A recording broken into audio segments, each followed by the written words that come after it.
Now, in the founder Q&As, I sometimes bring people up on the TikTok side. Unfortunately, that ability doesn't exist for most of the other live platforms. So if you hear some random conversation, that's what that is.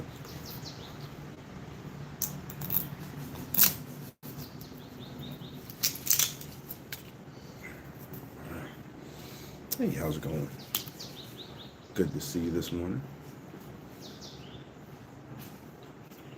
Hmm.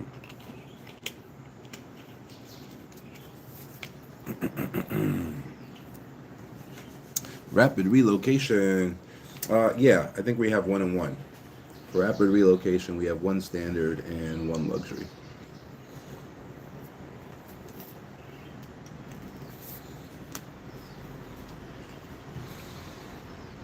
There's not a whole lot to talk about when it comes to that.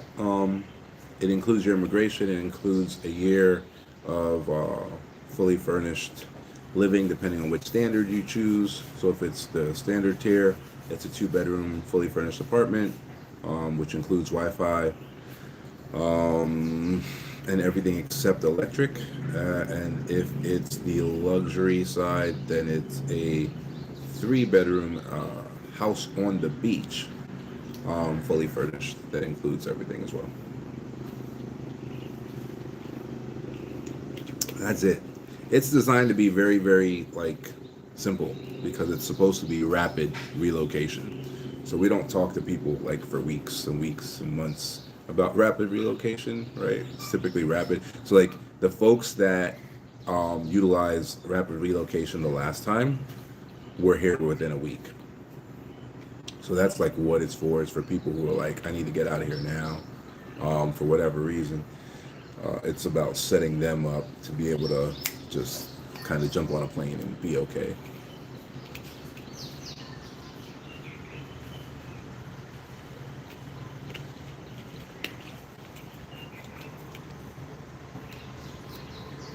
Yeah, no. Uh, certain service, well, I suppose to a certain extent, all service offerings, but certain service offerings are a little more shit or get off the pot. Rapid relocation is definitely one of those. So we don't hold rapid relocation slots or anything like that. It's rapid relocation, right? Like it's designed for people who are essentially trying to get everything done in a week.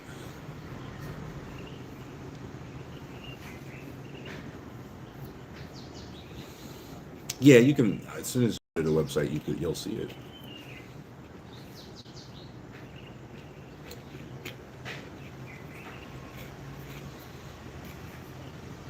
I think it's actually before the assessments, and the assessments are like you'll see them right away. But I think it's actually above the assessments. Yeah, no problem. Probably not. Probably not.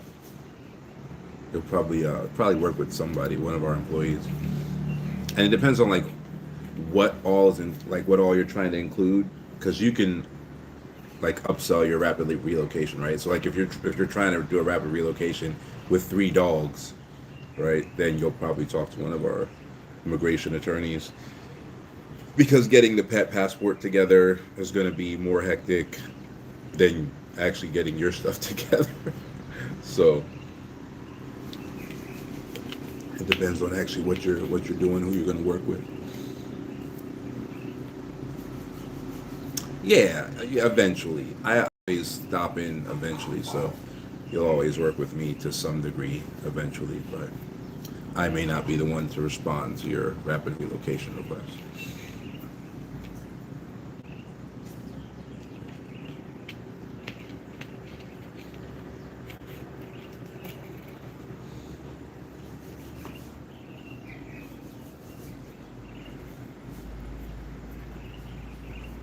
Yeah, so then I wouldn't even bother. They might not even respond to you because you wouldn't qualify. So I wouldn't send like a rapid relocation request if you don't plan to relocate for the next 3 to 6 months. That's not rapid, right? So just do a regular immigration assessment then, and then somebody would respond to you and you would like qualify because you're 3 to 6 months out.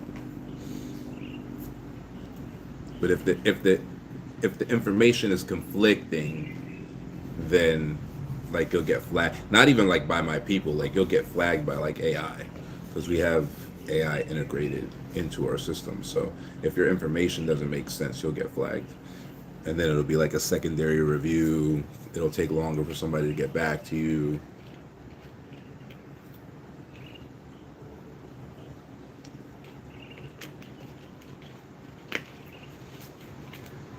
Yeah, no, that's something you can.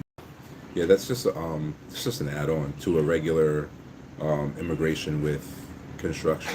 So just do a regular immigration assessment. Um, Let whoever your freedom facilitator is, know that you want to build a house and that you want to live here while the house is being built. And then, but that's like a separate. It's like a separate thing. It's not the same as our rapid relocation places. Well, it's actually better. Yeah, because in rapid relocation, it's almost like if you do the standard, it's like you're renting an apartment.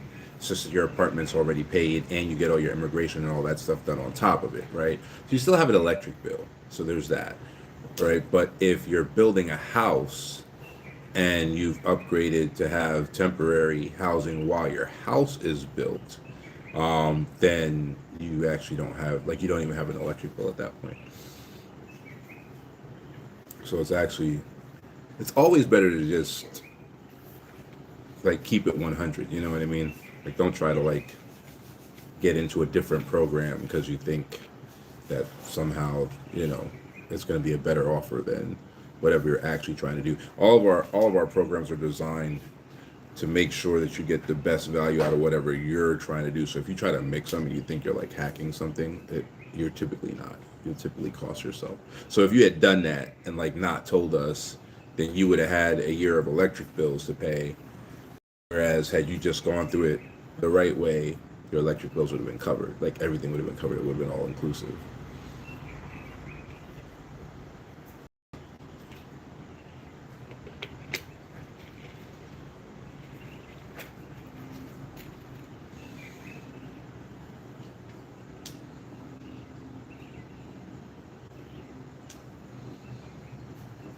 'Yeah, no, there are. Typically, I mean, it depends on the build quality, right? So if you're going to be on like the lowest tier of construction, like if that's where your budget's at, then your upgrade probably wouldn't include like a luxury like beach villa. And there's only so many of them. It's not like we have unlimited luxury beach villas around, right? Um, but the folks that are building bespoke, they can typically wrap in like a luxury beach villa while they wait. So it just depends on the budget.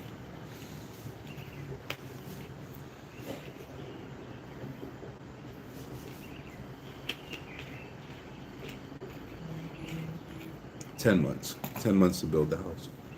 Typically. Now if you're building like a mansion or like a full on family estate or trust estate that's more than four buildings, then it might take a little bit longer. So then that's going to be a factor of like whatever the architect has to say and the engineer, and then we go check out the land and all of that. But for the land that's available like now, like the land that we have in stock that we've already done, ground assessments on, that it takes about 10 months.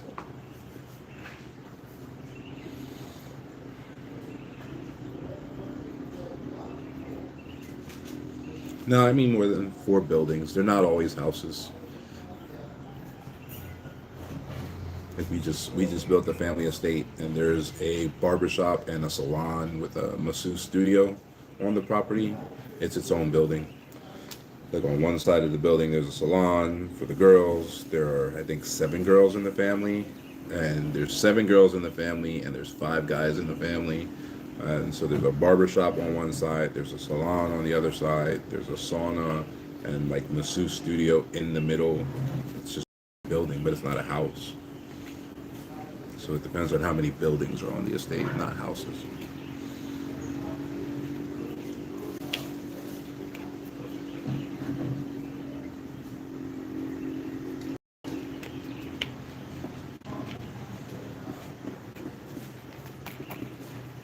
Yeah, it's five guys and seven girls, but it's only I think it's only four couples. 'Cause like one of the guys is a son, and then two of the girls are daughters, and then I think there's like a grandma, but has passed, and then everybody else is coupled up. So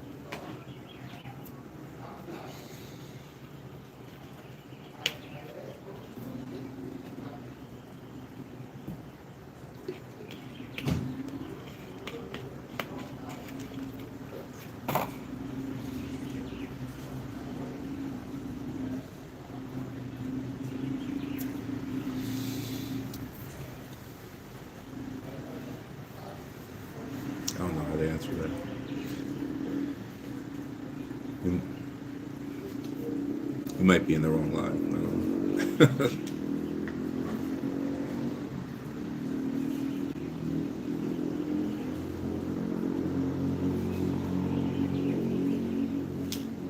Can you? It depends. It depends on your immigration status as to whether or not you can get a job. You would need a work permit, likely. Work permits are normally processed by companies who hire you in advance. So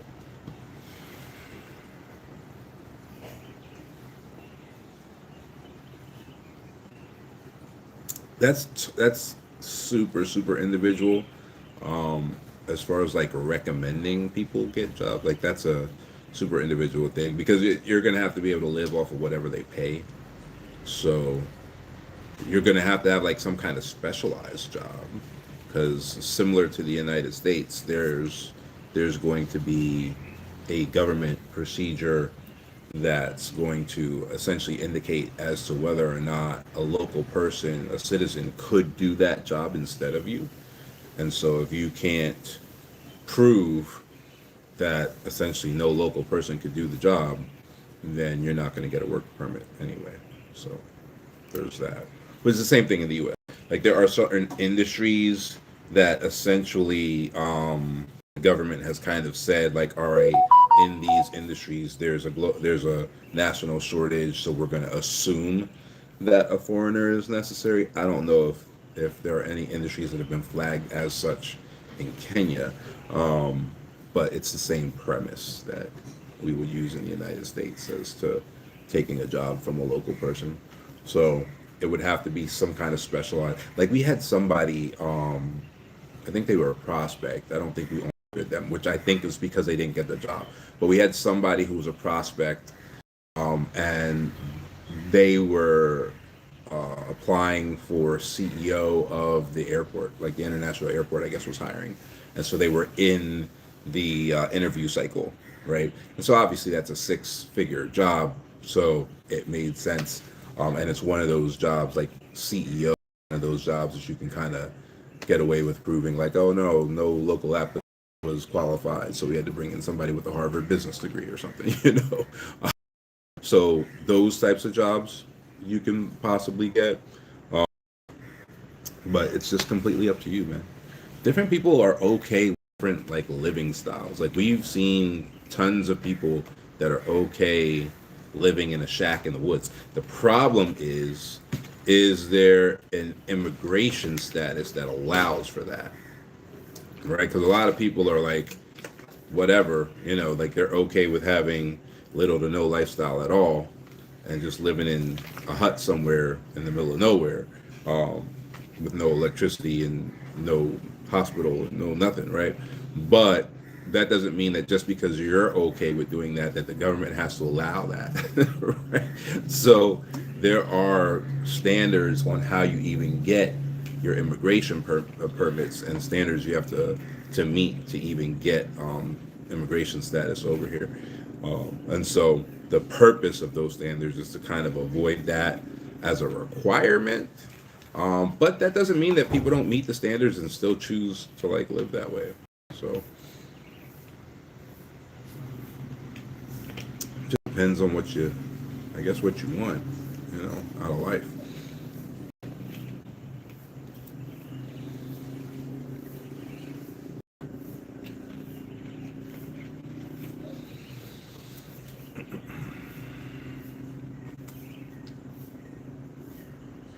Well, you got to be 35 for an ordinary residency permit.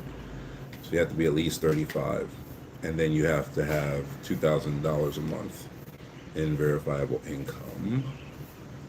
And then that income has to show up in a couple, particular ways. But that's the easy part. Having the income and meeting the age requirement, I suppose, would be the harder part.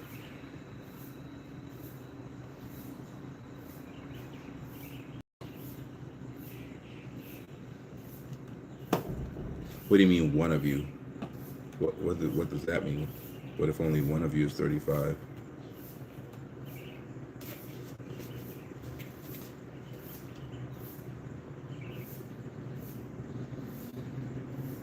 Okay, couple, but what does that mean? Are you married, or is it like a boyfriend girlfriend?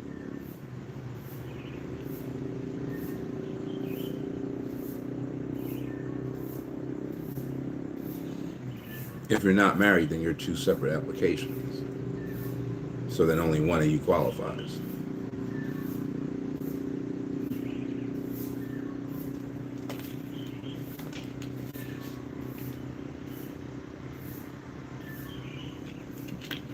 There are other permits, right? Like if you're coming with a church, that's a different type of permit.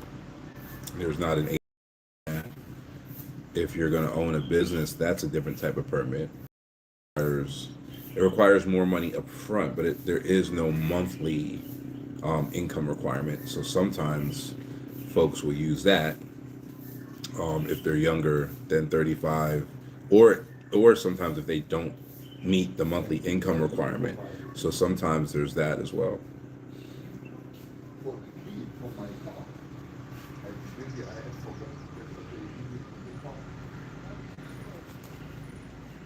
Well, yeah, you in order to get an investor permit, you need 100,000 in a local bank account. So it has its own kind of cost requirements, but there is no monthly income requirement. Now, the monthly income requirement only adds up to 24,000, right? So it essentially becomes more, but some folks, it's just easier for them to do that. Like some folks, they have some money saved up that they were thinking about buying a house with or something like that, and so they have over 100,000 that they can transfer, but they're not making the 2,000 a month, consistently, because maybe they own their own company or something like that. So they're like getting by, but it's not always 2,000 a month or whatever. So we've seen that where people will come in with an investor permit because they do have the 100,000, but they can't show like 3 months of 2,000 a month, right? So they'll come in under the 100,000, but then that'll be it. So the difference is that it does kind of box you out of the ability to do your dual citizenship.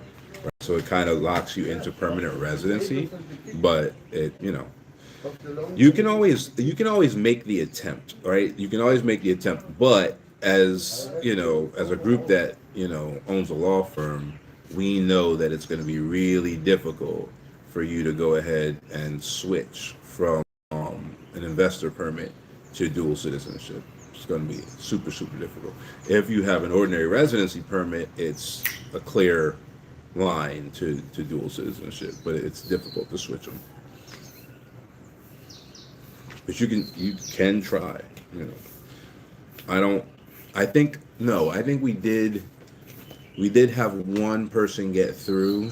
What would take you over the edge is excessive, like what do they call it? Welfare of the general public investment type stuff. So if you had the investor permit, but you made excessive investments in the local people, right? Then at the end of 7 years, you have a shot. It is still not guaranteed, but you have a shot to like persuade immigration to allow you to get dual citizenship instead of permanent residence. But it's not a direct pathway to it.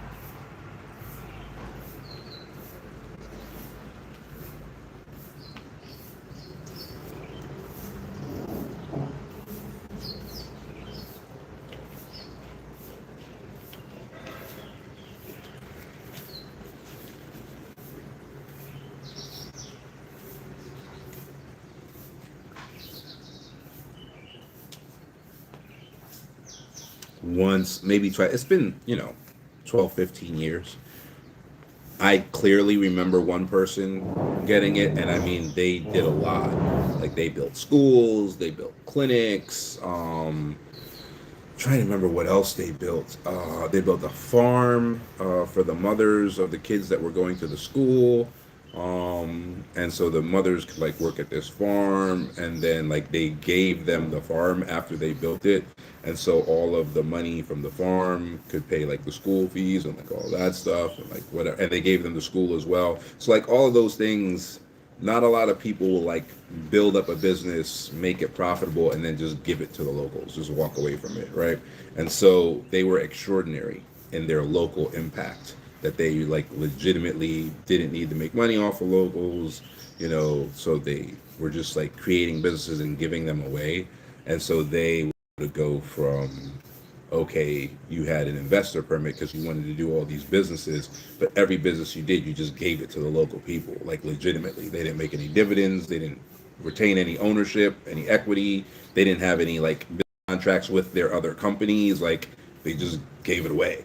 So, and most of the stuff impacted like children. Like they gave away these companies that like directly supported like kids and stuff like that. So they were extraordinary, and immigration was like, you know what, cool, you're a citizen. Like here you go. So because it made sense. Like all right, you got that permit to assist, local people in an extraordinary way, where you essentially like just threw your own money into it and never got a return on investment, right? So like it was almost donation. So I remember they clearly got dual citizenship going the investor route. I think there was another one, but they weren't as impressive. And it was longer ago. So off the top of my head, I can't remember who they were. And that was it. But still, it's still an extraordinary small amount of people in a decade and a half, right? So typically, you need to follow the path to dual citizenship, which is a Class K permit.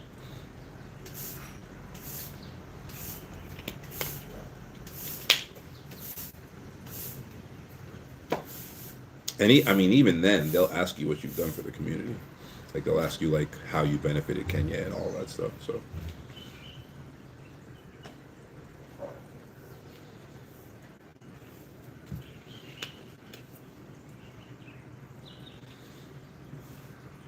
no, not really. You should know like some small things, but you don't have to be fluent. They're one of their national languages. They have multiple national languages. So one of their national languages is English. So speaking English, you are speaking a national language of the country, but they still want you to demonstrate like some knowledge of Swahili, which is fair. But you don't need to be fluent or anything like that. You can actually also demonstrate knowledge of any of the local languages. So, like, if you, like, for example, there's a tribe called Kikuyu. And if you live in, there's a place called, most tribes, there's also a place by the same name, right? So if you, are dealing with the Kisi tribe, there's a place called Kisi Town. If you're dealing with the Kamba tribe, a place called Kamba Town. Like, most tribes, there's a place that has the same name as a tribe. And so if that's where you happen to be living, like if that's where you ended up relocating to, and then you end up learning their language instead, that still qualifies you. Because like when I lived in China, I lived in Guangdong. And so because I was there, I learned Guangdonghua, which is Cantonese, right? So Putonghua is Mandarin. But I learned Cantonese first because I lived in Canton. I lived in Guangdong. So like that would have qualified, even though now in China that's not the national language, so it doesn't. But here they recognize all the tribal languages, which Cantonese is a tribal language, just like Shanghainese, just like Fukienese, Sichuanese. All those are different like tribes, in China. But here they recognize like the tribal languages. So if I spoke, Kamba or Kikuyu or Maasai or Meru, that actually counts for the dual citizenship, interview.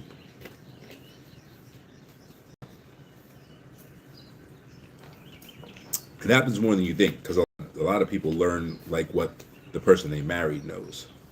You know what I mean? Especially if they go back to like where that person is from and like build a house there and like live there. Sometimes grandma only speaks, whatever. You know what I mean? Whatever it is, right? So, like we have a client that speaks Embu but doesn't speak Swahili. But because he speaks Embu, he can understand Meru and Kikuyu, I think, because some of the languages are related. So he can understand languages, but he doesn't speak Swahili at all, and he lives like in a little Embu. Like, so it happens more.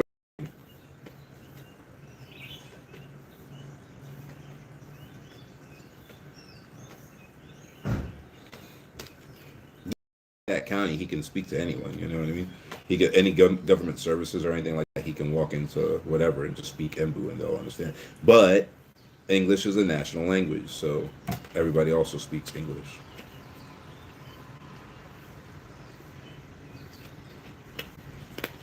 Some a little better than others, sure.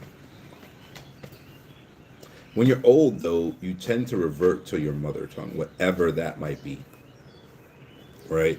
So, like, older people will sometimes revert to a place where they can only speak their tribal language because that might have been their first language. I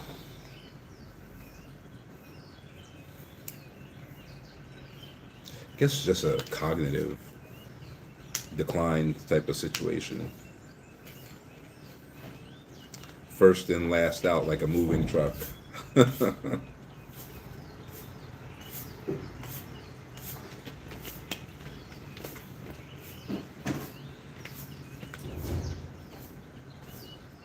Yeah, sure. Hey, how's it going? I don't know. Yeah, I don't know. I don't know which tribal language is the hardest language. Not that I know of. No Kenyan languages click. There's some South African ones that do, but not that I know of.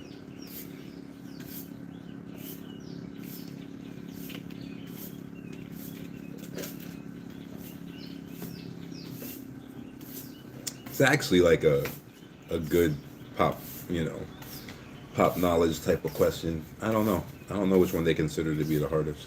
I know, like when I was in China, I know they considered Cantonese to be harder than Mandarin. But I don't know. No one's ever like brought that up. No one's ever been like, that language, that one's the hardest. So I don't know. Maybe they don't consider any of them to be the hardest. Because I know, like within the groups, a lot of them are similar. Because a lot of the tribes are literal siblings. Like the Mijikenda, it's 9 tribes, but it's like 9 family members. I don't know if it's 9 brothers per se, but it's 9 like family members. So each of the 9 tribes is named after, you know, one person, and those those 9 people were related. They had one father. You know what I mean? So it's one of those things. No, no, no. I specifically say father because, like, for example, the first Kisi was a guy named Mogusi. Mogusi is the father, right? He had 3 wives though, so there are 3 lines of Kisi that came from Mogusi. You know what I mean? So I'm saying what I'm saying on purpose.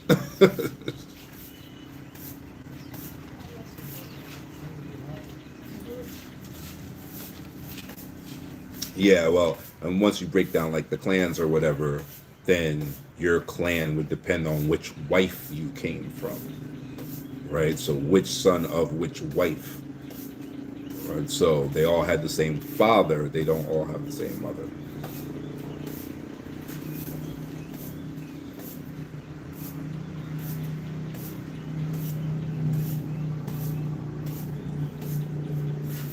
No, just because I lived there. Yeah, I know their history a little bit better because I lived there first. Like when I first came to Kenya, I went to Kisii first.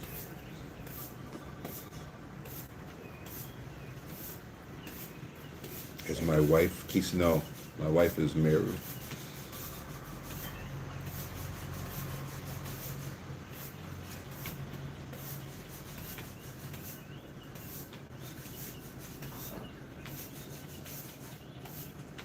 No, no, I don't speak Meru. I might later. I might. I'll pick up Swahili first, though.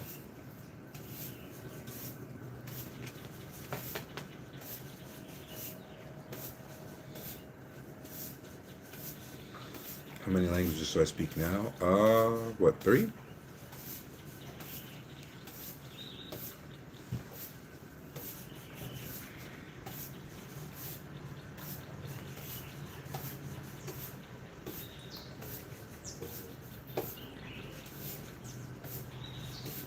No, you know what? That's funny that you asked that. It's I never.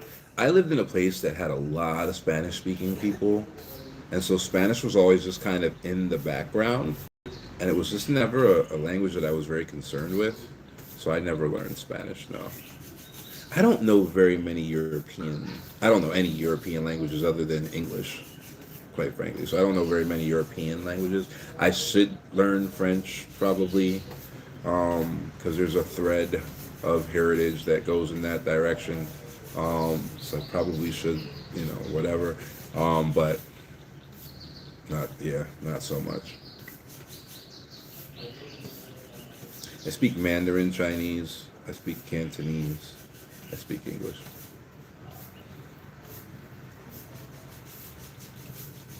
Swahili definitely seems a lot easier than Mandarin. So I have no doubt that I'll pick that up fairly quickly. Now, Meru, I don't know, but we'll see. It also helps that like my son is 2 years old in a couple of days, actually. Yeah, in a day or two, he'll turn two. So by next year, he'll like formally start school, kind of like pre-K, um, and so he'll start learning Swahili in school. So that helps because I'm like active with like homework type of stuff. So I'm sure as he's learning it, that'll enhance my learning as well. But there's no rush. National language is English.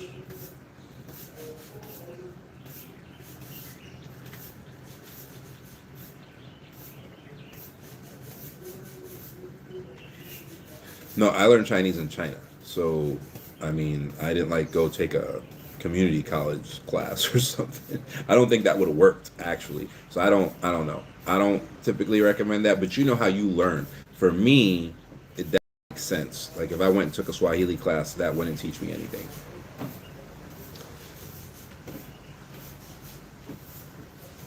And I think it's just learning styles, especially when it comes to languages. I don't translate. Translation takes forever because it's memorization. I don't not do it because of that. I don't do it because that's not the way my brain works. Right? So like I learned Chinese, I dream in Chinese to this day. And my Chinese has been greatly diminished. We were in China like I don't know, 3, 4 months ago, and I'm sure I sound like a 3-year-old baby to them. You know what I mean? Greatly, greatly diminished. I haven't spoken in years in any kind of real way, right? But it's still there, and it came back like super fast. As we moved because in my head I'm not translating. Oh well, how do you say this in Chinese from English? And let me translate it. Like you don't translate your mother tongue, right? So like every language I speak is the same thing. I don't translate it. So it's a matter of internalizing the actual concept behind the code, because that's all language is you speaking a code that other people understand the code. And so understanding the concept of, you know, what a glass is or the feeling behind, let me offer this to you versus me like trying to translate like what is take this cup in English in Chinese, right? Like that's just not the way my brain processes language. So it makes way more sense for me to like go to a country and learn the language the same way a baby would, where there is no translation going on. You know what I mean? You hand the baby a glass and say, "Take this glass," and eventually one day, they say, "Take this glass back," and then eventually they understand, like, "Oh, I'll accept this glass," but they're not translating. There's no translating happening in your mother tongue, right? So if all the languages you learn that way, you'll actually speak the language. If not, you'll speak your language translated into their code. And so the way you speak will always sound weird.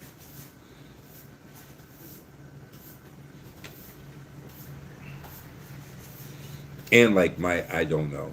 I, for me, memorization is based on prioritization and uh, really prioritization. There's really no and. Just how important it is to me in order for me to just like memorize it. And if it's not important to me, it doesn't matter how important it is to you. I'm not going to memorize it. So I don't know.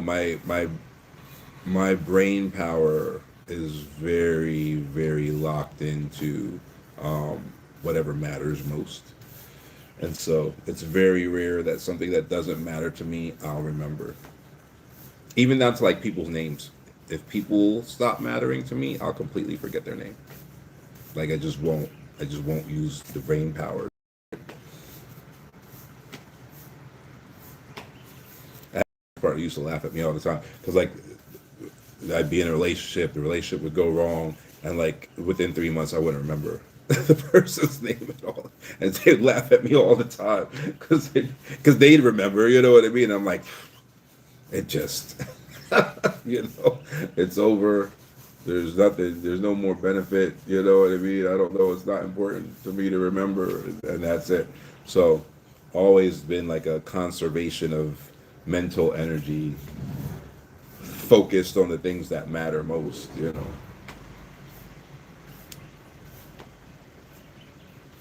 I've never pretended that things that don't matter matter. I know a lot of people do. That's just never been something that I was interested in doing.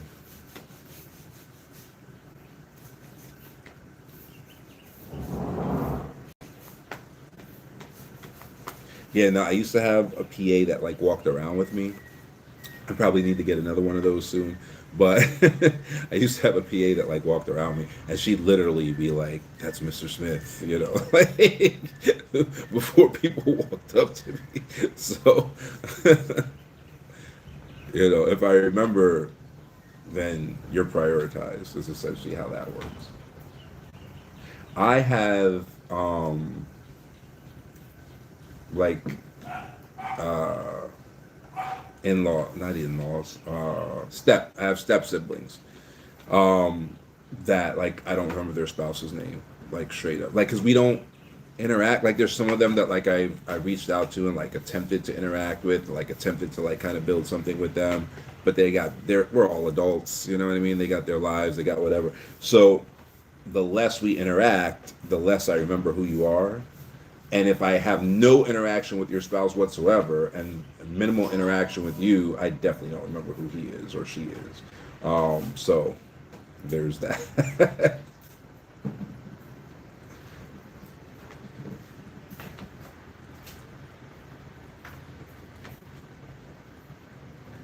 Yeah, no, it's interesting. There were some, I think they were Harvard studies, if I'm not mistaken, but there were some studies that came out that literally said until you sleep, which gives you like a reset on your brain, essentially, right?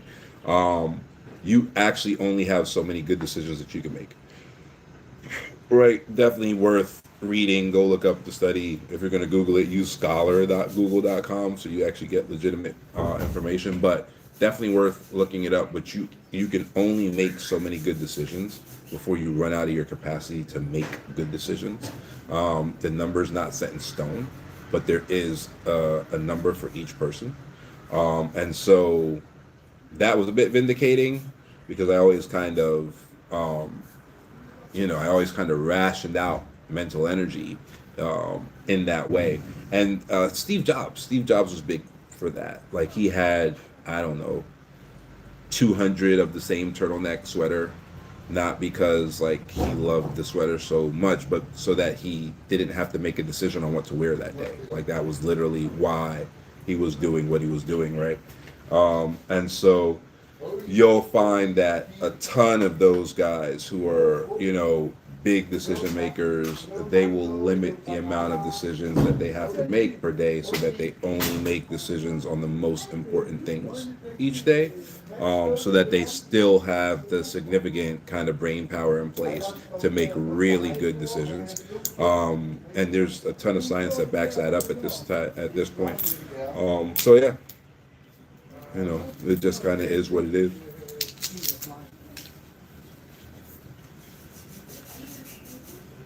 Maybe, yeah, maybe. It works for me though.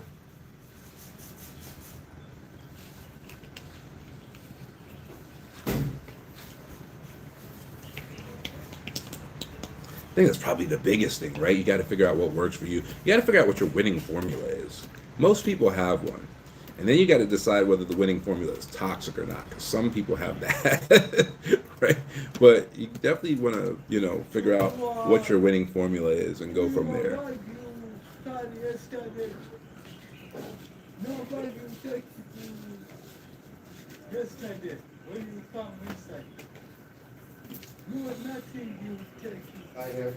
Yeah, yeah, yeah, yeah, yeah. Yeah, no. So for me, it's always been, that my winning formula can translate to wherever I was going. So, it was the same thing in China when I lived there. It was the same thing in the Philippines when I lived there. Same thing in St. Lucia when I lived there. Same thing in Grenada when I lived there. So I don't know that you need to shift too much in how you approach things.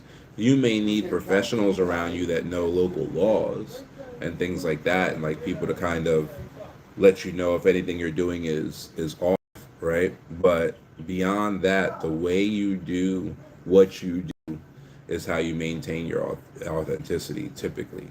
Now, you should have some kind of prioritization of self, right? So if the way you do things is harmful to yourself, you have some kind of toxic way of doing things that's actually toxic to you, then it's worth growing, right? It's worth understanding why that is and growing from that and kind of evolving your you know your winning formula. But you definitely want to figure out what your winning formula is and just make sure that it's healthy.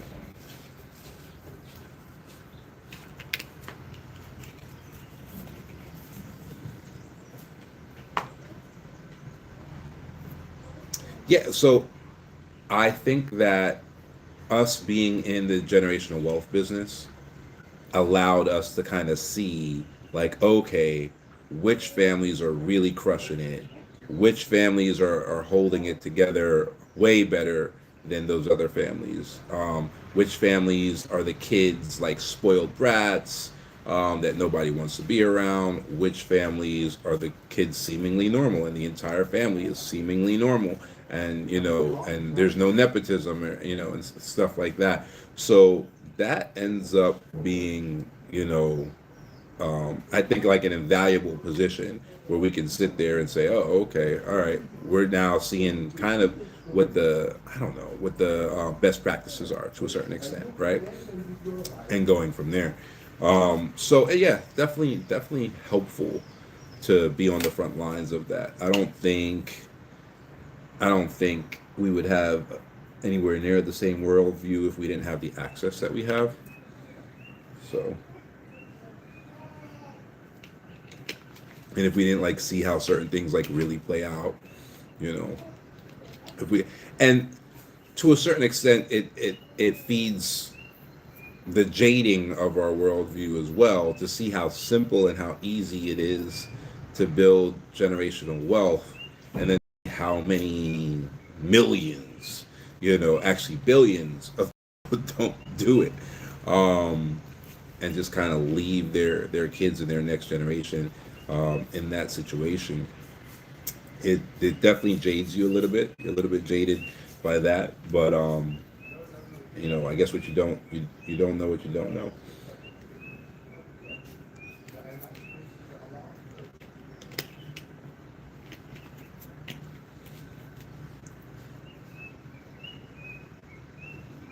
Who? Oh, an Airbnb person.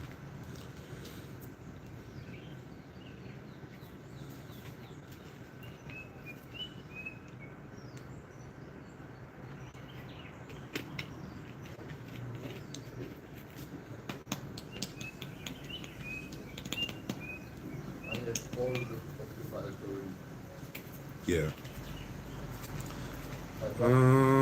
It depends. It depends. There was just a hailstorm in Naivasha, so it just depends on where you live. Some places are cold, some places are hot, so it just depends. I live at the beach, so it's hot.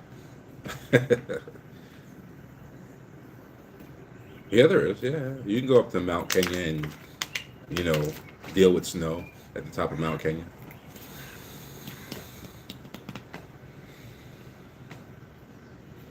Yeah, you just got to choose what temperature you want. You can't live on the top of that Mount Kenya, so you can't really live in snow. But you can go up there and have a snowball fight, go skiing or something, snowboarding or something.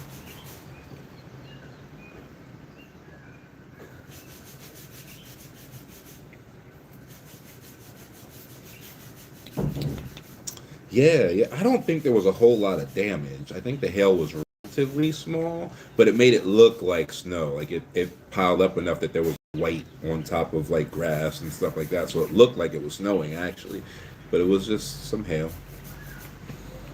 So you can kind of get, you know, you can get a range of temperate zones. Not going to get frozen tundra, but you can get a range of temperate zones.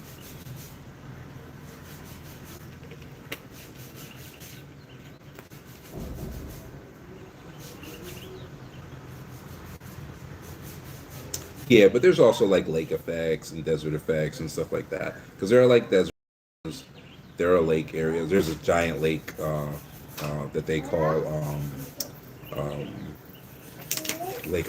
Was it Lake? I think it's named after one of the English queens.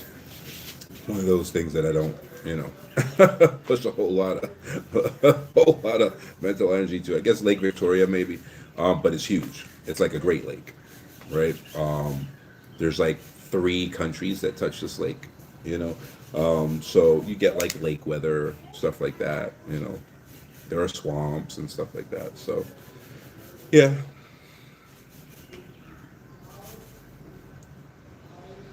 yeah, totally. There's tons of people who like base where they're going to live around the weather. Yeah.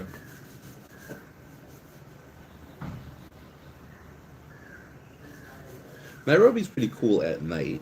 It's fairly warm during the day. Are you American?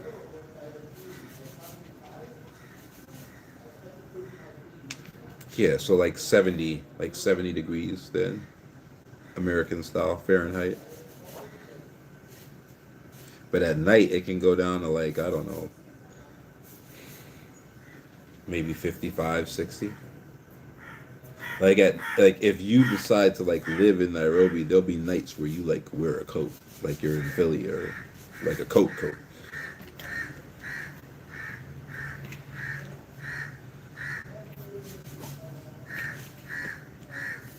Nah, I've never had to.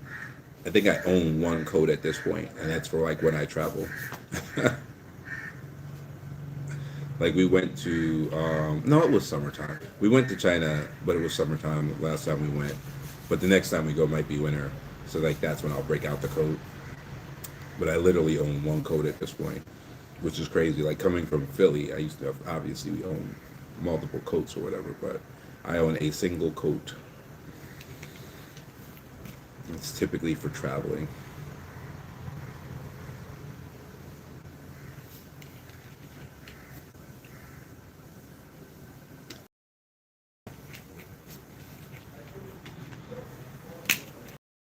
I actually like the snow. Like I was in a place called Lesotho, and they have snow there, like Philly, which is crazy. Um, it's a country that's completely surrounded by South Africa. It's really weird. Um, so it's a country, and on all sides of the country is another country. So it's like a landlocked country that's inside of South Africa. But they got a lot of snow. They got like ski resorts and stuff like that. It was pretty cool. Um, so I mean, I don't know. I guess I'm from Pennsylvania and spent enough time in like the Poconos and all that, and just Pennsylvania in general that like I'm okay with the cold. But I like the beach, not necessarily because of the heat, but because of the beach. So there's that.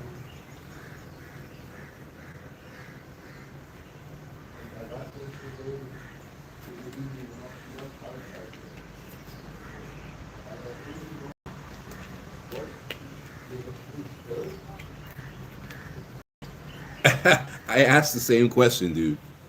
I don't know. Is that supposed to be like a thing? Are you trying to prove me wrong? Is that what it is?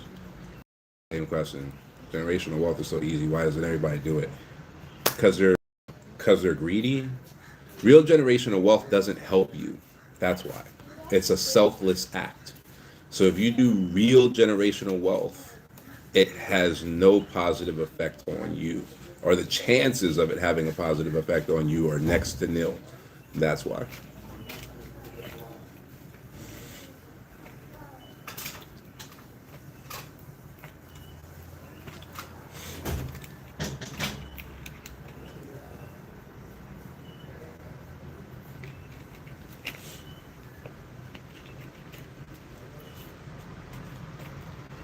Because it needs to compound over time. So if you're already rich, then obviously that's a different discussion, and that's not typically who I'm talking to, right? So high net worth individuals are like 1% of our business, right? So I'm not typically talking to like rich people per se. And so if you're already rich, then fine, like whatever, right? But if you're not rich, then the generational wealth has to compound, and it takes time for that compounding to hit. So by the time the compounding hits, especially for most people who don't take generational wealth serious until it's too late, you're going to be dead before the compounding is done. So you're planting the seed of a tree, the shade of which you already know you will never sit in. And most people are too selfish to do that. That's just been our experience over a decade and a half. Most people are just too selfish to do it. People will act like they can't do it and yet have every single new release of Jordan that comes out on their feed. Right? Where like literally they could have compounded $250 into, $150,000 without adding any other money to it whatsoever. So like someone who has a closet full of, designer sneakers or something, literally one pair of those sneakers could have set their grandkids up with generational wealth perpetually, and that wealth could just keep going, right? But it's going to take 60 years. It's not going to help you, right? So they'd rather just keep buying sneakers than just sacrifice one. They didn't even tell them to stop throwing money away on sneakers. Just one pair. Put that away for the next generation, right? They're too selfish to even do that, right? So there's your answer. It's ridiculously easy. It's just people are too selfish to do it because it won't benefit them. Now, keeping it is hard because keeping it, you now have to install certain morals in the next generation. But you don't have to do that. You can actually have it set up where there's an automated system that kind of handles that and other people do it. We do that all the time. That's what school is. Right? When you send kids to school, you're allowing a third party to install, certain ethics and certain codes of conduct into your kids, and then you don't have to do that, right? So there's those situations and those systems are already in place, but that's the actual hard part, not the money. So I agree with you. Why doesn't everybody do it? The only answer that we've been able to come up with in the last decade and a half is just certain people are just too greedy to do it. Like certain people just don't know. That's one thing.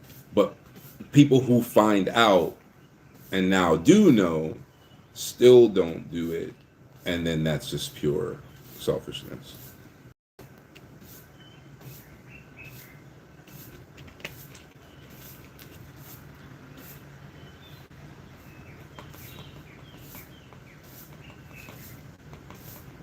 Now you can do it. You can do it on.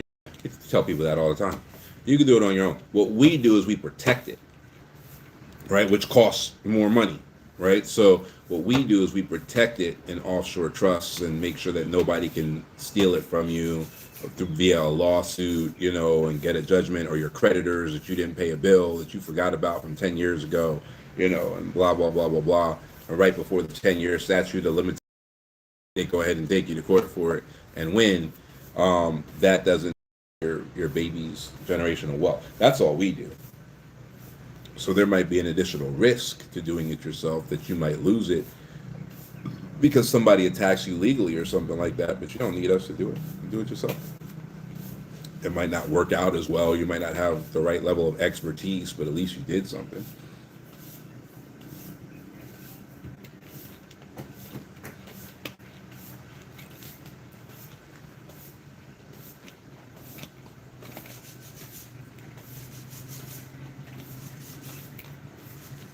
Yeah, yeah, yeah, for sure.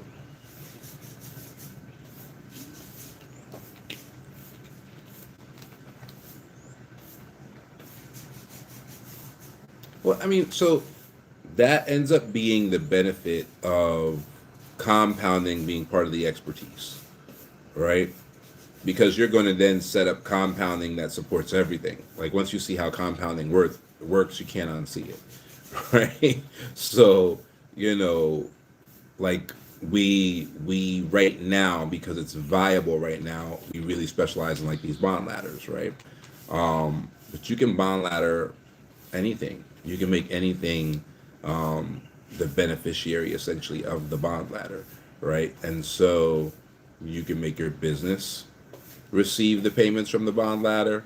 And if you do that, then there's a baseline of business that you would then have, that you no longer really care about clientele because you don't need them, right? So from there, you would just go ahead and build out whatever it is that you want to build out, because there are so many, like even like your Facebooks and all of that, they spent so much time being unprofitable, and that allowed them to build exactly what they wanted to build because they weren't focused on profit, right? So people used them, whether people liked them or didn't like them, it didn't really matter, right? Because the bounce back would always be like, well, you ain't paying for it, so like, right? Like, say what you want to say. You know what I mean? You're not paying for your Gmail. You're not paying for your Facebook, and that essentially turned those users into the product that was sold to advertisers or whatever. But even in that, they didn't make money for so many years because they were building out a very niche, very specific, business model, which, as we can see, works out really, really well, right? Especially because they got venture people feeding them money, at that higher level.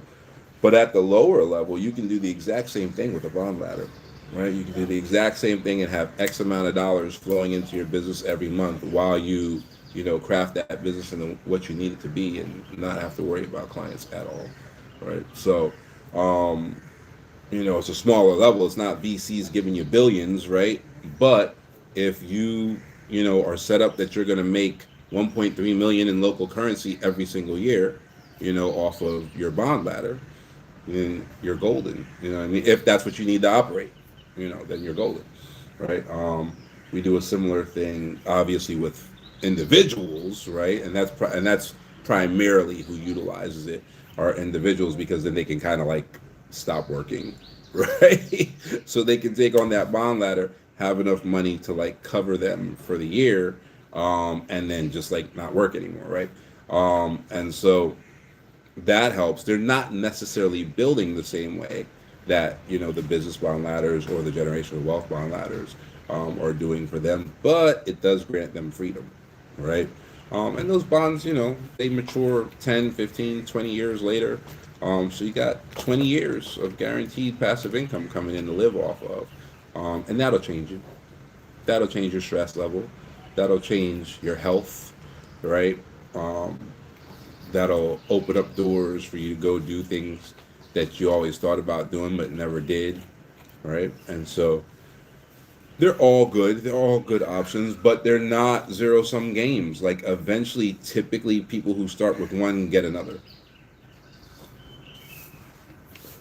So if you start with the ladder that grants you freedom, typically within a year, now this has been while there's viability is not going to be forever. So, but typically within a year, get another one for some other reason. We've had people where it was just like, hey, my wife likes to spend money. Let me get a bond ladder specifically for her, and the money that comes out of that ladder was called a coupon payment. The ROI for every month will go directly into her bank account, and that's what she'll spend every month. She can spend every single dime any way she wants, and that, but it keeps the household together because maybe she was spending into what was needed for the household and it was messing things up. So we've seen a couple people do that. You know, sometimes it'll be for college. It'll be like a college fund or a school fund. You know, whatever it might be. So yeah, you know, people get them for all sorts of reasons. People might get their personal one first, then get a business one later, then get a generational one, you know, third. That happens quite often. So yeah, you know, just depends on, again, depends on what you want out of life. Depends on what you want your life to look like.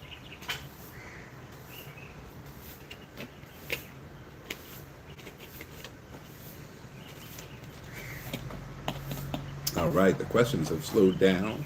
Any other questions? This session has, it looks like it's been about twice as long. It looks like we're a little over an hour here.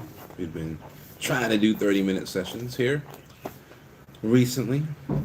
So, any other last minute questions?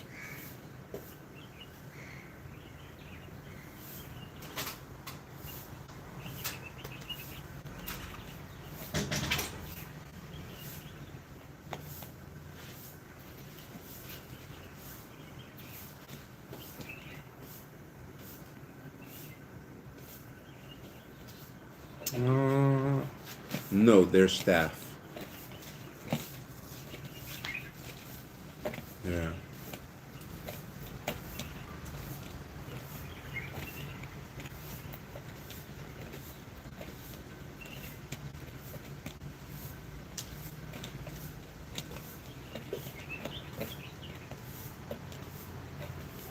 I mean, no, you don't have to hire anybody, but I mean, I always try to make it a point to hire wherever I go, create jobs wherever I go.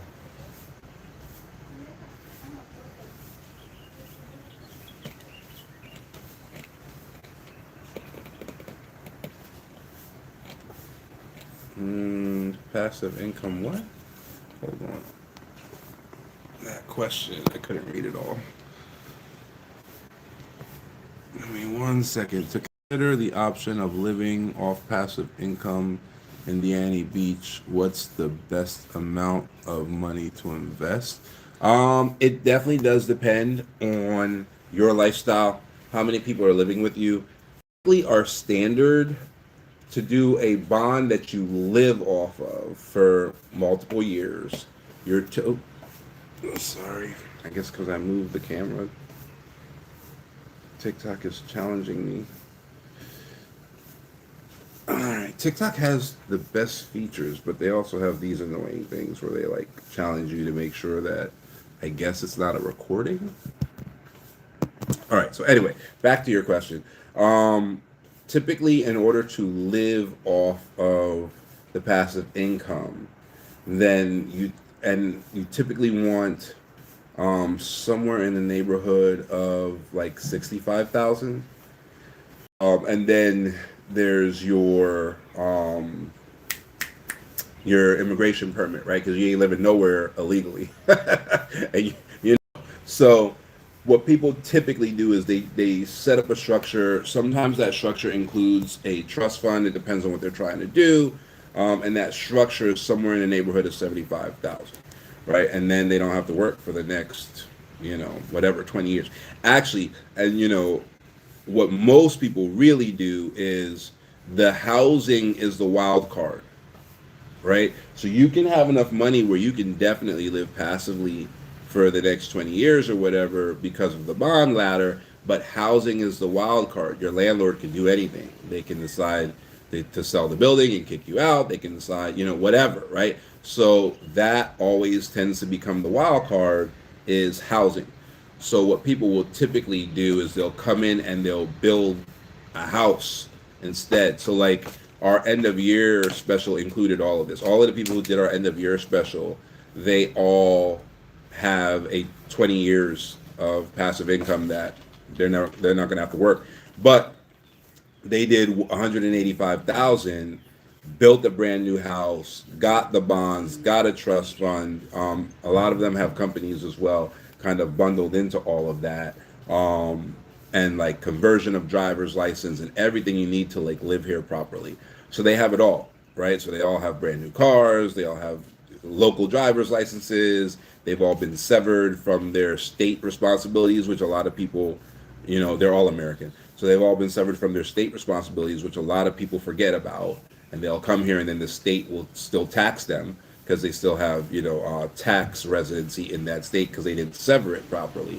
So all of those things are handled within that range. So a lot of them, and not even a lot, really the vast majority of them, what they ended up doing was they ended up getting, 3 times the house for half the price.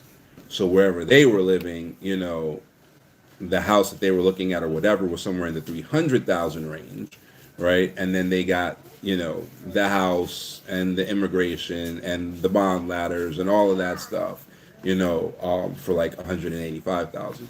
So it just makes all the sense in the world to most of those folks to do that and then not have to work again. Some of them still do. Some of them went after their hobbies. Some of them had something that they could kind of do passively. So they do. Some of them had businesses, and so they still run their businesses. One of those guys does like voice acting now, which is super cool. There's one that does like painting and like art stuff and sells the art. And they all do everything at like a high level because now the money doesn't matter, which that's typically how you start like luxury level brands is you don't care whether someone buys it or not. Like how much is that? $100,000. Oh, ain't nobody gonna buy that. I don't care because I ain't worried about money. And then guess what happens? Somebody pops up and buys it for $100,000, right? So, a lot of them are operating from that space, and they're doing like really, really well with these kind of like dream things that they wanted to do. There's one that makes like these soaps, that she's had eczema like forever, so she learned how to make her own soap, and it actually like soothes her eczema and reduces, so she has like 20 years of experience in doing this.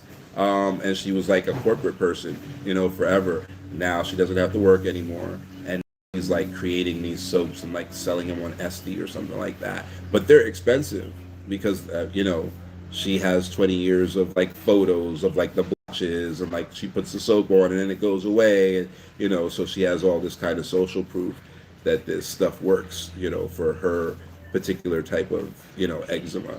And what did she say? And what was it? Slips my mind now. Plaque psoriasis. So, those types of things are what people get into. They do what they've always wanted to do, and they get paid what they're worth because they don't have to worry about whether anyone actually does business with them or not. Like they're good regardless. So that's essentially how it works out.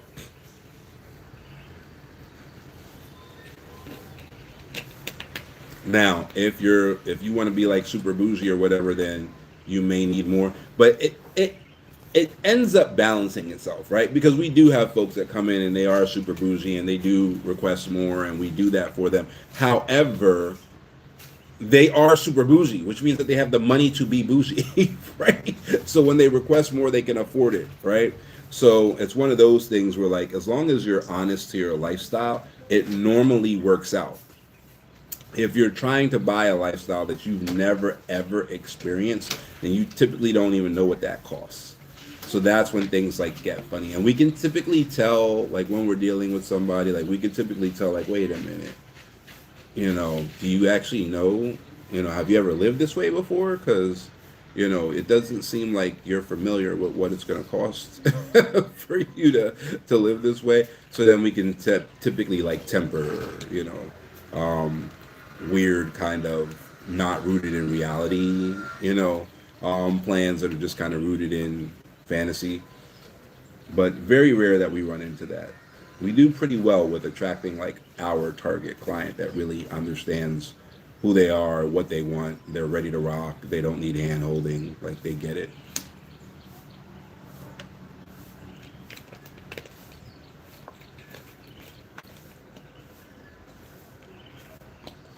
So hopefully that answered your question. If not, ask me the part that I didn't answer.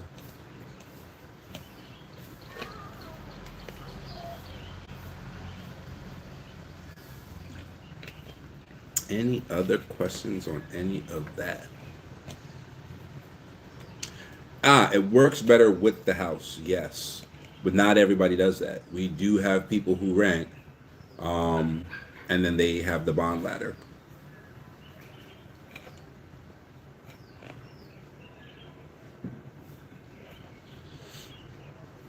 We don't really like people spending all their money either, right? So like if you're saying like you can't afford the house but you can't afford the bond ladder, just make like maybe you can't afford the bond ladder. You know what I mean? Like it is what it is. Not everybody can, right? But that's just one of our like prefab houses essentially. You can sit down with our architect and design something in your budget. So we have had people do it for less, but you know, it's just a matter of being serious because you're gonna have to spend money to sit down and design something with an architect. You know what I mean? So if you're not serious and you're just dreaming, you know, then dream with ChatGPT or something. I guess even though it's gonna be inaccurate, eh, don't spend money on something that you're not actually gonna do. If you're just like talking about it or dreaming about it, then we try to make sure people don't do that.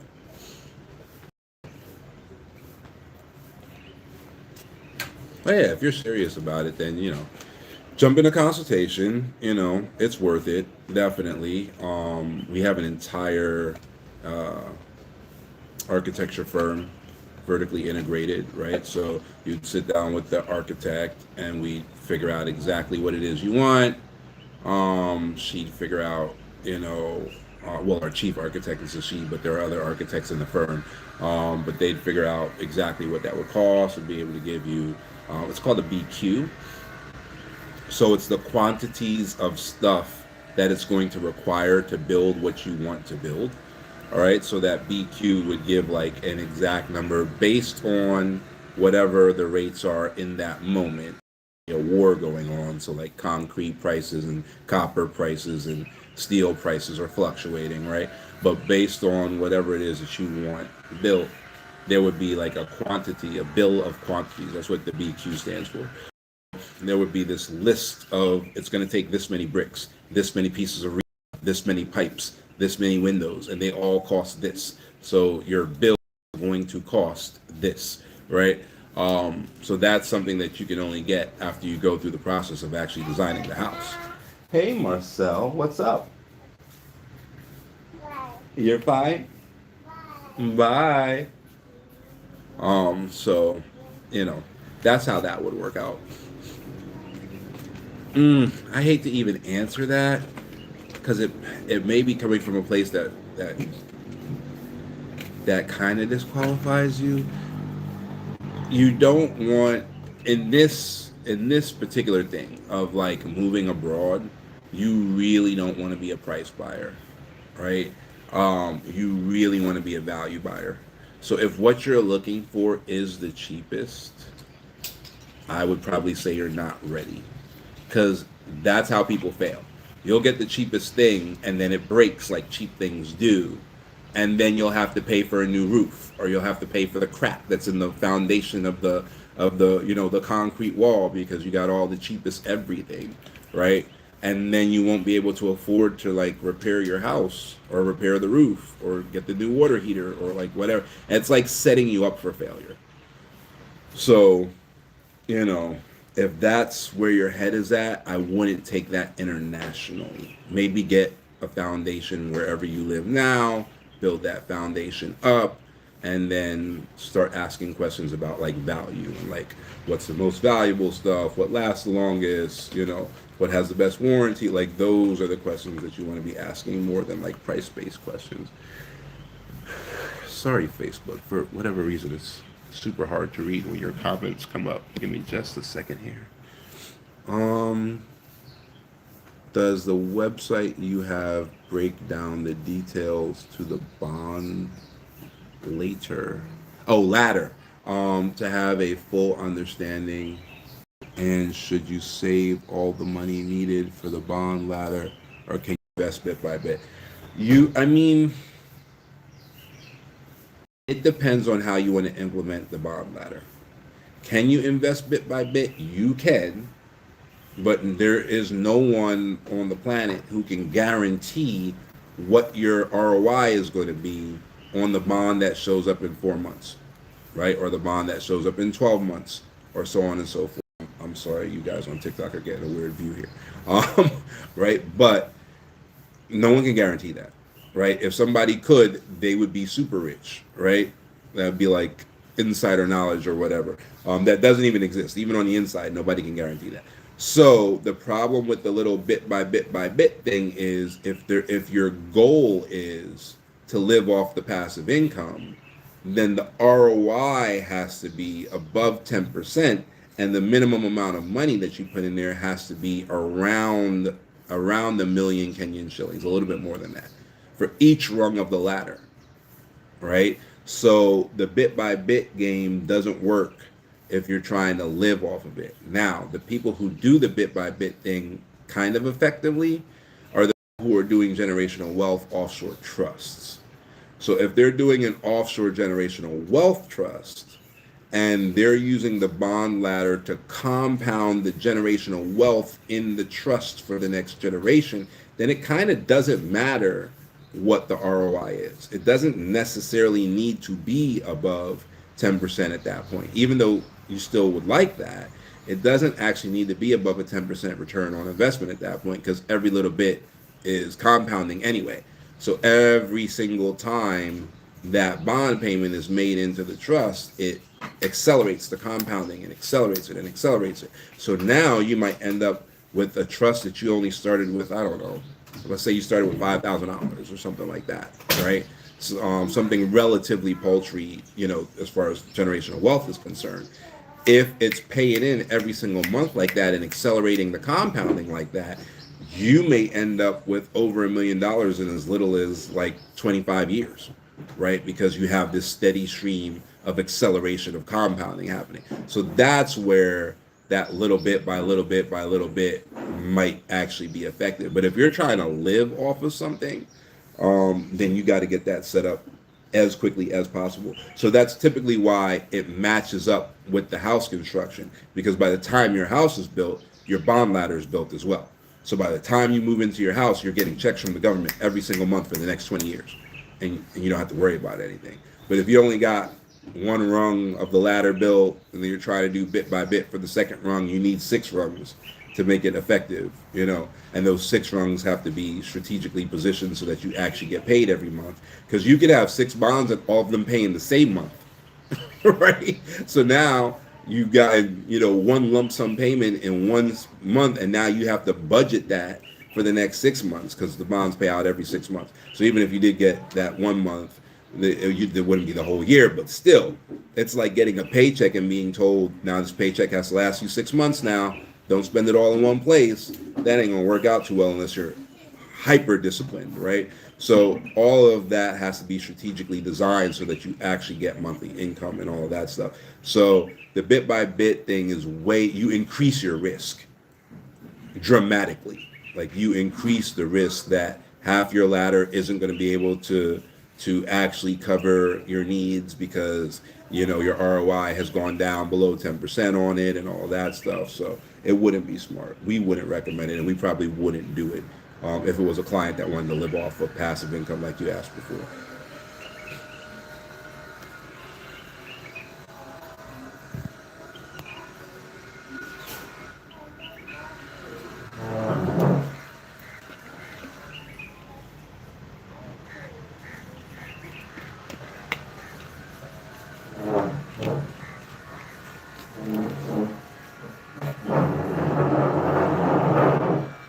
Well, yeah, I mean, so yes, you definitely do have to be at a certain level, or else everybody would just quit their job and like move it. Like it's a no-brainer, right? Like if you got the money to do it, it's a no-brainer. Like you don't have to work again for the next 20 years, right? So, that being available in this place, everybody would just do it, if they could. So you definitely have to be at a certain income level to be able to even access that, but most people actually have it. Like most people think they don't, right? And just because you have it doesn't mean you can afford it, right? Like just because you have it, I'm not saying like you should do it. You should do what's right for you. But most people actually have it. Like most people, it's in that 401k, and who cares about the 10% penalty for pulling it out when you're guaranteed to be making more than 10%, in these bond payments, right? So paying that penalty, so what? You don't have to pay it till next year. You'll have, 6 or 7 payments from the bond cycle way before that payment is even needed. Plus, you'll live somewhere else. Like you can come up with a payment arrangement and pay that as you go, essentially, right? And so most people actually do have it. It just depends on how trigger pulley they are. Like if they're ready to pull the trigger and like leave the country and have their own house and live at the beach and enjoy life for the rest of their life, and they're not concerned with going back, to the country of origin, then it's typically really easy for those people. Even if they don't have the liquid cash to do it in their country of origin, there's normally a pullout, right? Because typically there's some kind of retirement setup or something like that where they would be doing, the exact same thing that retirement setup is set up to do, but they got to wait for 40 more years to do it. Whereas they could just do it right now. You know what I mean? And still have that kind of compounding effect as far as the money that's coming out. Because while you're living on it, yes, eventually you start spending less money. That happens everywhere. That's happening to you right now. Right? So once you settle in and like you have the stuff, right? You're not buying a stove every month. Like that was a one-time purchase. You're not buying a new fridge every month. Like that was a one-time. So like eventually you settle in and you're like, all right, I go out to eat once a week, I do this, I do that, or whatever. Like I have my rhythm set. And so now I even spend less a month. And like now I kind of know what I'm spending every month now because like I'm in rhythm. Once that happens, like everyone invests the difference because everything's covered. Like all your needs are covered. You probably have house staff, so like you have a maid, you have like a whatever. So you got that going on as well. Everything's covered. What are you gonna do? Put the money under your mattress? Right? Like no one's that much of a fool. Like everybody is like, all right, cool. I got this extra money off to the side. I don't like need it right now. Let me make a higher stakes investment. That's typically what they do. So like they're getting their 12, 13, 14% off the bond, and then they invest in like a mutual fund, or they invest in what's called a special fund, which a special fund is literally a hedge fund without the requirement that you have to, be $1 million in, like in the United States. So it's a hedge fund that like anybody can get into. Essentially, that's what a special fund essentially is, right? So a lot of our folks will get into that. And if you look at the special funds, like Arvo Cap special fund paid out 60% ROI last year. Google it, right? 60% ROI. Oak Special Fund paid out 20% ROI last year, right? Mansa X Special Fund paid out 22% ROI last year, right? So like people will then take that excess and they'll dump it into these types, which these are liquid. Bonds aren't very liquid. These are liquid. You can pull your money out. There's like a holding period for most of them, but that holding period is like 3 months. Some of them are 6 months, right? So you put your money in. After that 6 months, you can sell it like a stock, right? So you can pull your money out whenever, from these special funds. And so folks make more and more and more money until the point where it gets that you've, what you pulled out of that retirement fund, and you've started even, right? That we even have folks that came on board. The bond thing started in 2023-ish, right? And so we had folks that came on board, used the 401k to get on board. That was 2023. It's 3 years later. It's 2026. They paid back the entire 401k, right? So it just depends on like how well all of that stuff like works out to you. But for most people, if they're ready to pull the trigger, most people actually have it. They think they don't, but they actually do.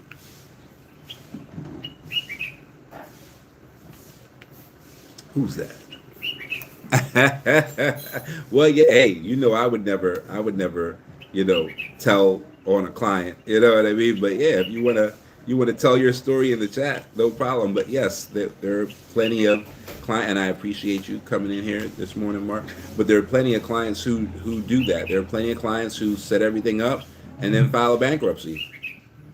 Absolutely correct. You got to do that with your U.S. team. Our lawyers can't file a bankruptcy for you. Our lawyers are only licensed in Kenya. But yes, there are plenty of people who do that. Hey, buddy. So yeah, yeah. You can tell people about that journey. You can tell people how effective that was. I appreciate you being here. It's your first time here.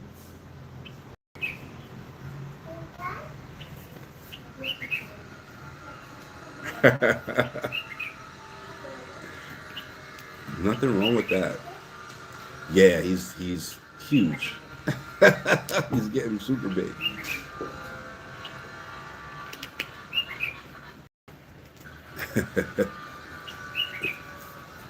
Reparations. I love it. Yeah, you ain't the first one to say that. A lot of bankruptcy folks are like, it's my reparations.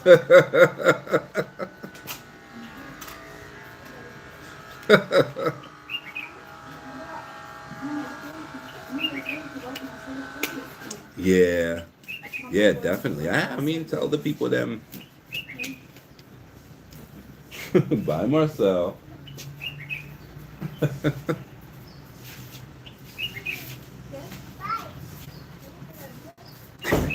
Yeah.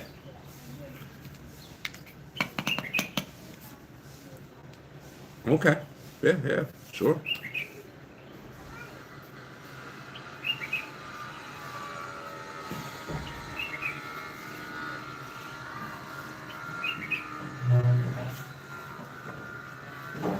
Yeah,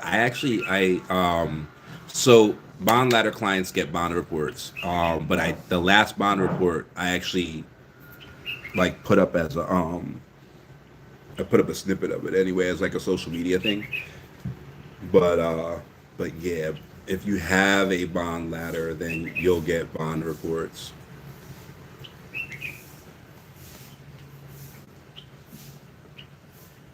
Yeah. I didn't even think to.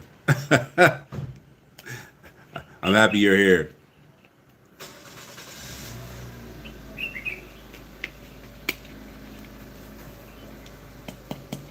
That's really why we do the Q&As, right? Like when you've been doing something for so long, you're not really in the mindset of somebody who's never done it before. And so like little tiny intricacies that they might be questioning, you just gloss over because, it's obvious to you. You just don't think about it. That's everybody. It's like you've ever been in like a doctor's office and the doctor's talking to you and it sounds like it's Latin, because to him, everything is kind of fairly evident and obvious. So professional quirk that we all have. That's why we hire social media people. But like my social media person is for creation of social media, but I'll end up hiring somebody and they'll end up doing like this stuff because they'll have a better connection to someone who's like just getting started.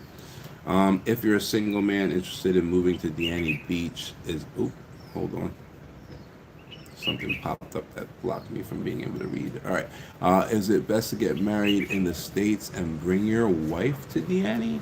Or would a single man have enough? Oh, yeah, you'd have more than enough opportunity in Deani.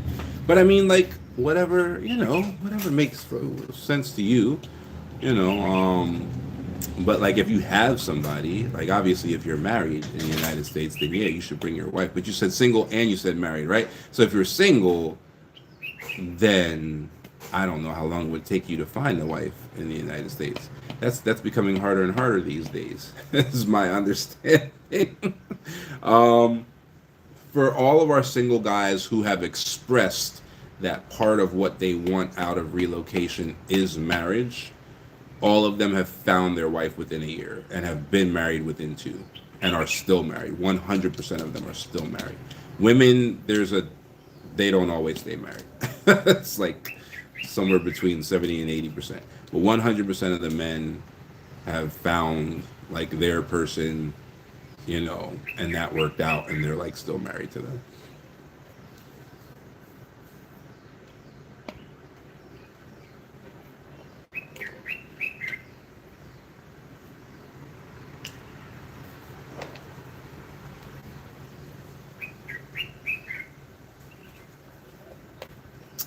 Hey Isaac, how's it going?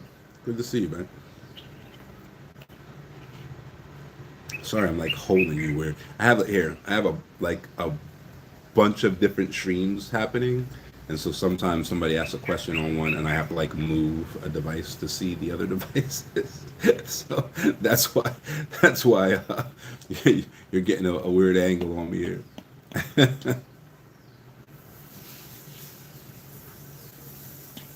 Good to hear it.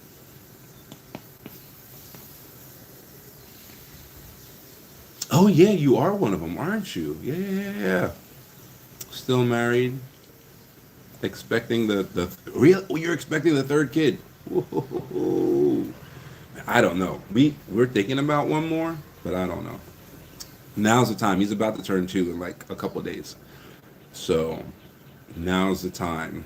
If we're gonna shoot for the girl, now's the time to do it. But we'll see.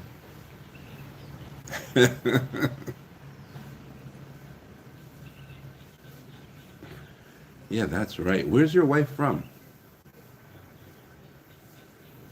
She's a Kamba. Okay. Okay. Very cool. Very cool. Yeah.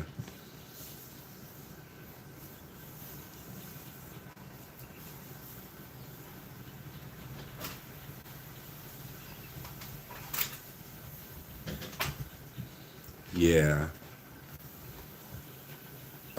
Lua. Yeah, it's funny. Most of the single guys that we bring over marry Lua women. I don't know why. It's just that's been the thing. That's funny that you said that. Yeah, I don't know why.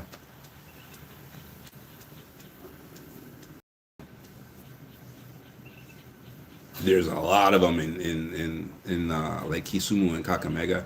There's a lot of them living up there because they married women from there. I tell you what, we had a governess that was amazing, and she was from Kisumu. Amazing. Yeah, we've never been able to, we haven't been able to replace her yet, and she's a Lua, yeah. So I don't know. I guess that gives me some insight into maybe why.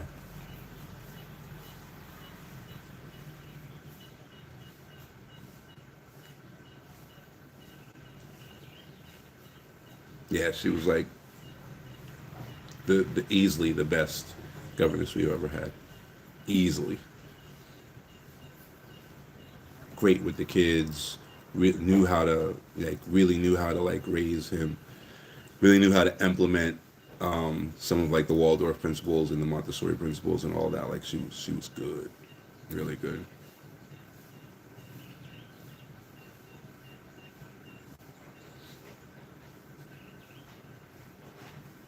I bet you are.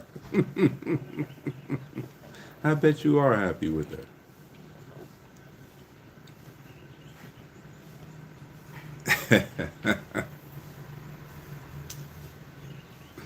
Yeah, man. But anyway, I've been here forever. It's been an hour and a half. Super, super long live. Like all the Q and A's always end up this way. All right. So, any other questions? Any other questions on any of this? We've been all over the place this live, but that's what happens on a Q and A. Any other questions?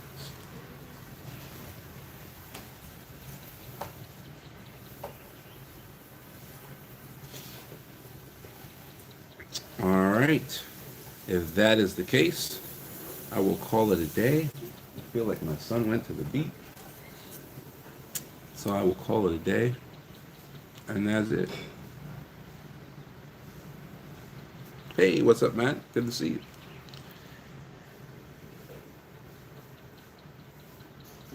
All right, yeah. All right, guys. Talk to you guys later. Thanks for hanging out.